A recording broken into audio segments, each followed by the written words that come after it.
सच्चा Bharat. Live news, हर कदम सच के साथ।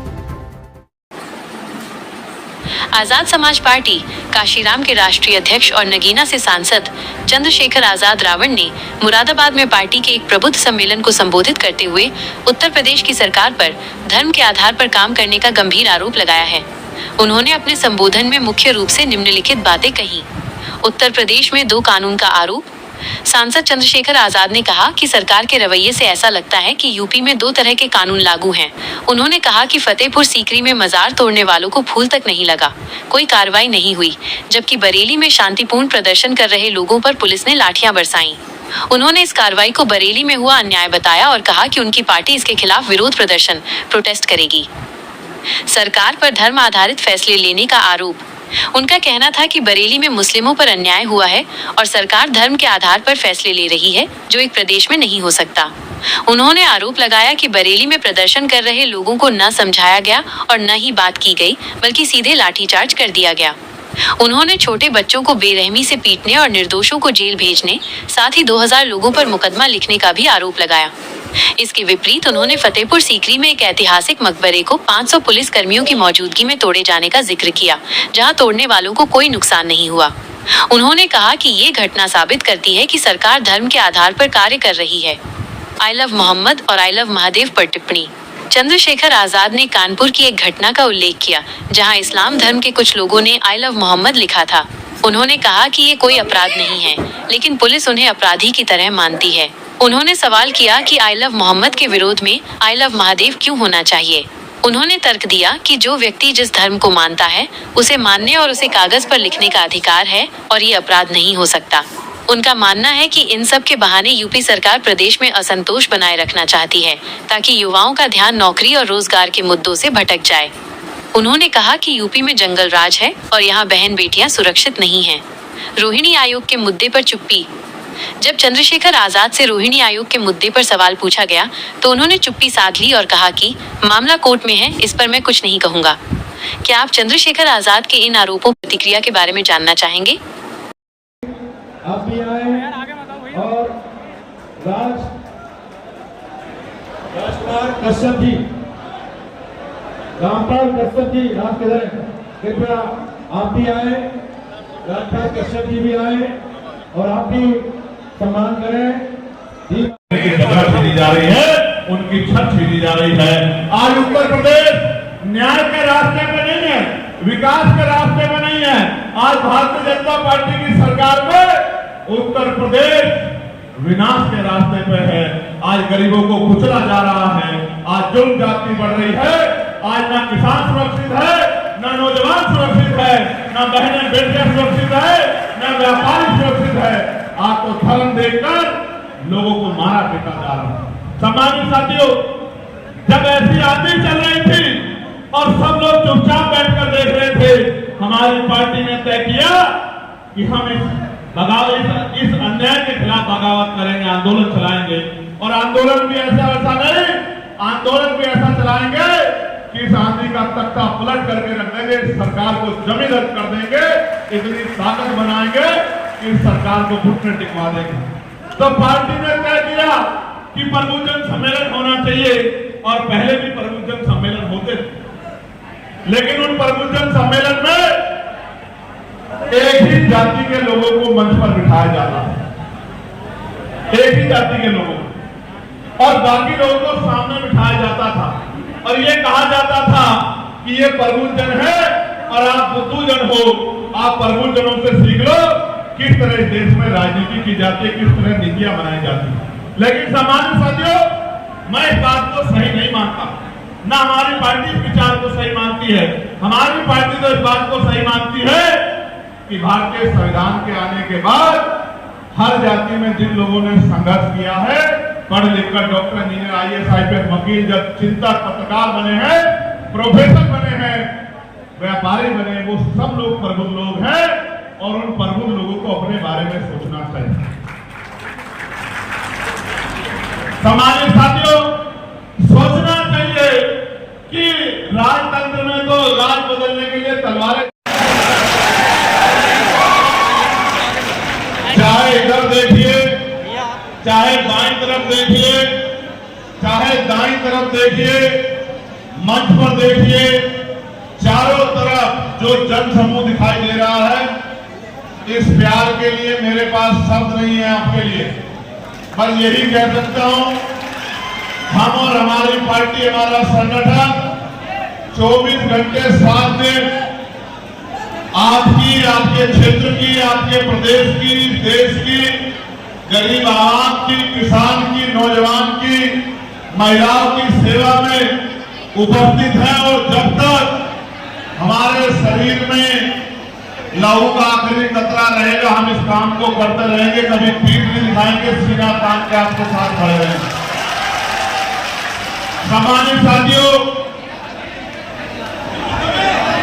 सभी धर्मों में जन्मे सभी संतों, गुरुओं और महापुरुषों को नमन करता हूं। इस नमन के पीछे मेरा उद्देश्य यह है, के दिलों में जो लहू के रूप में धड़कते हैं, जिनकी आज जयंती है, मैं याद कर रहा हूं शहीद आजम सरदार भगत सिंह जी को, जिन्होंने इस देश की आजादी के लिए हंसते हंसते बलिदान दिया। सम्मानित साथियों, मैं उन तमाम गुरुओं को भी याद करता हूं जिन्होंने सामाजिक क्रांति के आंदोलन को आगे बढ़ाया। भगवान बुद्ध से लेके जगत गुरु सतगुरु रविदास जी महाराज, गुरु कबीरदास जी, गुरु नानक जी, गुरु वाल्मीकि जी, राष्ट्रपिता ज्योतिबा फूले, छत्रपति साहू जी महाराज, डॉक्टर बाबा साहब अम्बेडकर, ईवी पेरियार रामा स्वामी नायकर, पेरियार यादव, महामना रामसू। नगीना के लोगों का धन्यवाद करो, बोलो धन्यवाद नगीना, जोर से बोलो धन्यवाद नगीना, नगीना वालों का धन्यवाद, बोलो नगीना वालों का धन्यवाद। ये धन्यवाद मैंने क्यों करवाया पता नहीं, पता है? हालांकि सहयोग आपका भी कम नहीं है। पुष्पेंद्र जी, सराफत भाई, गंधर्व जी, तमाम साथी जो है वहां जाते थे। डॉक्टर साहब दिन रात वहां जाके कोशिश करते। ये जो बाहर वाले सुन रहे हैं, इनसे भी पूछ रहा हूं, जो लोग चाहते हैं बैलेट से चुनाव, जरा हाथ खड़ा करके बता देना एक बार। अब आप देखो, लोकतंत्र का मतलब होता है जनता का शासन। इससे पहले उत्तर प्रदेश के 18 मंडलों में से 16 मंडलों में हम लोगों ने सम्मेलन किए। ये 17वां सम्मेलन है और इसके बाद आखिरी सम्मेलन इलाहाबाद में है, ये नीचे कर लो, 12 अक्टूबर को। इन 17वें सम्मेलन में, ये तो मेरा खुद का ही जिला मंडल है, क्योंकि मैं यहीं से इसी मंडल से लोकसभा का सदस्य हूँ, तो यहाँ तो हमारी शक्ति बहुत है। लेकिन जितने 16 सम्मेलन और हुए हैं, उनमें भी जनता का प्यार, पढ़े लिखे डॉक्टर, इंजीनियर, वकील, जज, रिटायर्ड कर्मचारी, अधिकारी, चिंतक, पत्रकारों का जो प्यार, जो उनके सुझाव, जो विश्वास आजाद समाज पार्टी को लेकर मिला है, मैं विश्वास से कह सकता हूं कि उत्तर प्रदेश में आजाद समाज पार्टी त्रिस्तरीय पंचायत चुनाव में ही सबको ये दिखा देगी अपने प्रदर्शन से कि वो एक बड़ा दल बनके जनता की सेवा के लिए उत्तर प्रदेश में मैदान में आ चुका है। ये सम्मेलन जब खत्म हो जाएंगे, इसके बाद दूसरा कार्यक्रम बना के आप पूरे, जब तक विधानसभा का चुनाव नहीं होता, हम लोग मैदान में रहेंगे, गली गली, गांव गांव जाके लोगों को जागरूक करने का काम करेंगे, भाईचारा बनाएंगे और जनमत तैयार करेंगे, जिससे हमारे गरीब लोगों पे जो जुल्म जाते हैं, अत्याचार हो रहा है, वो खत्म। आज किसान परेशान है, डीएपी और यूरिया की किस तरह किल्लत है, सब आपके सामने है। आज पढ़ा लिखा नौजवान परेशान है, ना नौकरी है, ना रोजगार, और जो भर्ती आती है उसमें घोटाला हो जाता है, चाहे 69 शिक्षक भर्ती है, कोई और भर्ती हो, पुलिस की भर्ती हो। आज महिलाओं पे, बहन बेटों पे अन्याय अत्याचार हो रहे हैं। अभी अम्बेडकर नगर की एक घटना मेरे सामने आई, मैंने परिवार से बात किया, वहां 17 साल की बच्ची को कल दिन के उजाले में मार दिया गया। तमाम तरह की घटनाएं इस बात का सबूत है कि उत्तर प्रदेश में जंगल राज चल रहा है और जनता इस जंगल राज को खत्म करना चाहती है। इसके लिए आजाद समाज पार्टी और उसके कार्यकर्ता, भीम आर्मी कार्यकर्ता, पदाधिकारी दिन रात मेहनत कर रहे हैं। बरेली को लेकर चंद्रशेखर जी, बरेली में जो अन्याय हुआ, मेरा सबसे बड़ा सवाल यह है कि एक प्रदेश में 2 कानून कैसे हो सकते हैं। हमें बरेली की घटना को भी देखना चाहिए और हमें फतेहपुर की घटना को भी देखना चाहिए। कुछ दिन पहले अभी बरेली घटना हुई, जहां शांतिप्रिय तौर से लोग प्रोटेस्ट करने आए।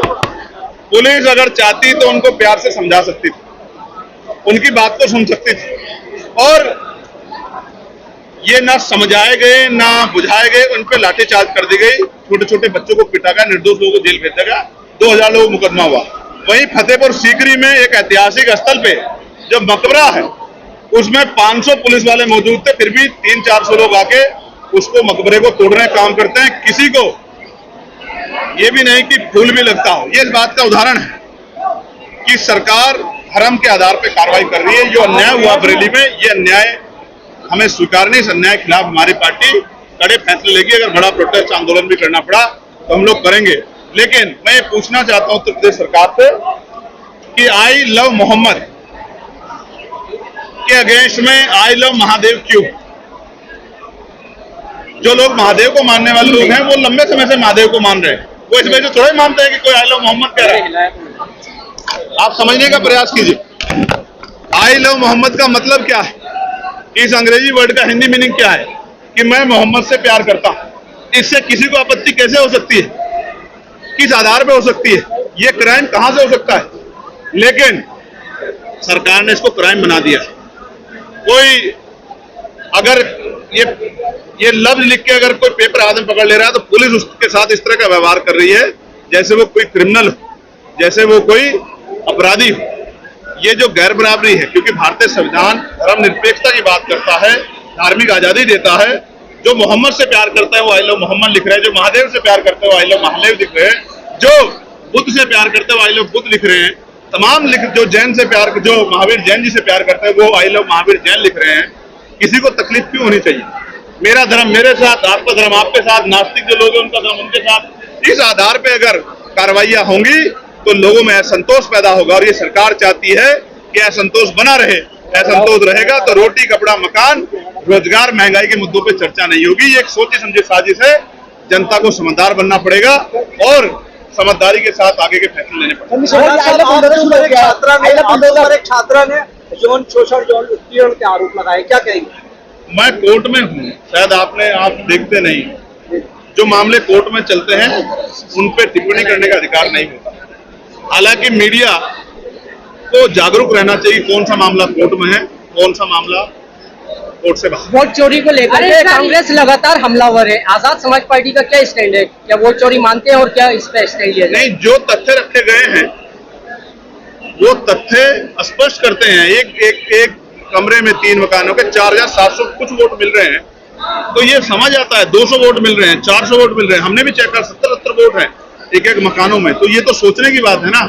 इस पे जवाब चुनाव आयोग को देना पड़ चाहिए, लेकिन जवाब तो पार्टियों के लोग दे रहे हैं। तो इस पे जो सही है, इस मांग को तो हम बहुत लंबे पुराने समय से उठा रहे हैं। 27 में ये आज की मांग थोड़ा ही है, हम तो इस मांग को बहुत दिन पहले से उठा रहे हैं, लेकिन ये बाकी सरकारों को